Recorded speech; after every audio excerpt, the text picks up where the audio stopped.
எல்லாருக்கும் வணக்கம். கோமதி என்னப்பா டிக்கெட் இருக்கிற? மேடம், இந்த பொருள்லாம் வந்து அச்சரப்பாக்கம் காட்டாங்குளத்தூரில் நம்மளோட உழவர் உற்பத்தியாளர் நிறுவனம் இருக்குது. அங்கே எடுத்துகிட்டு போகிறதுக்காக வச்சுருக்கோங்க மேடம். எதுக்கு எடுத்துகிட்டு போகிறீங்க? அங்கே புதுசாக கடை வைக்க போகிறாங்க மேடம்.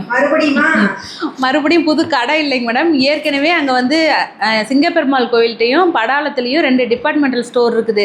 அங்கே வந்து எங்களுக்கு ஒரு ரேக் மட்டும் கொடுங்கன்னு கேட்டிருக்கிறோம். அங்கே எடுத்துகிட்டு போய் வைக்க போகிறாங்க மேடம். அப்படி ஒத்துக்கிட்டாங்களா? சரின்ட்டாங்க மேடம். 31ஆம் தேதி ஓப்பன் பண்ணுறாங்க மேடம். சரி, இப்போ ஸ்டிக்கர்லாம் ஒன்றும் காணுமே மேடம். இது எல்லாமே ஆர்டர் பண்ணியிருக்காங்க மேடம். அடிக்கிறதுக்கு வந்ததும் ரெடி பண்ணிடுவோம். இப்போ இங்கேருந்து எத்தனை தடவை நம்ம எடுத்துகிட்டே போகிறது?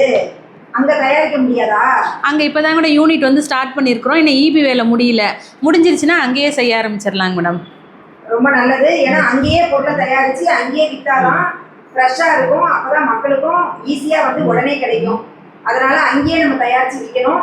அந்த 2 கம்பெனிலையும் நம்ம பேசி சீக்கிரமாக ஈபியை வாங்கிட்டு அங்கேயே தயாரித்து விற்கிறதுக்கு வந்து ஏற்பாடு பண்ணணும். 31ஆம் தேதி வந்து சிங்கப்பெருமாள் பஸ் ஸ்டாப்கிட்டையும் படாலம் பஸ் ஸ்டாப்கிட்டையும் சூப்பர் மார்க்கெட் இருக்குது. அங்கே தான் ஒரு ரேக் கேட்டிருக்கோம். அங்கே வந்து ஆரம்பிக்க போகிறோம்.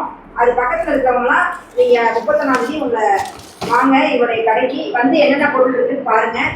வாழ்க சமுதாயம், வளர்ந்த விவசாயம்.